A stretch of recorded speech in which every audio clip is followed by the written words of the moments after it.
really is a fantastic highly really interesting aircraft makes me impressed.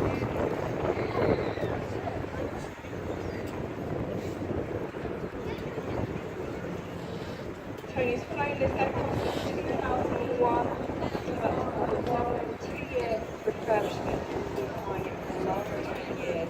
As I said, that he loves the manoeuvrability of this aircraft. He really likes to show it off during the display. It's fully aerobatic. It's got great visibility with a glass dome canopy. And Tony says that when you're flying this aircraft, you really feel like you're on top of the world.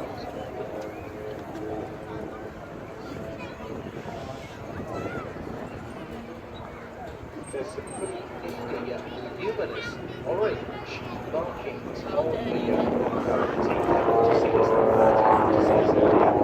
BBC Essex, and they were wearing bright orange jumpsuits, so there's no mistaking it, is there, in this sunshine? So Look, there's no way you can miss the Broadway 15 when there are air shows that do come out quite fast. Actually, there's quite a few of them. There's about 20 of them. So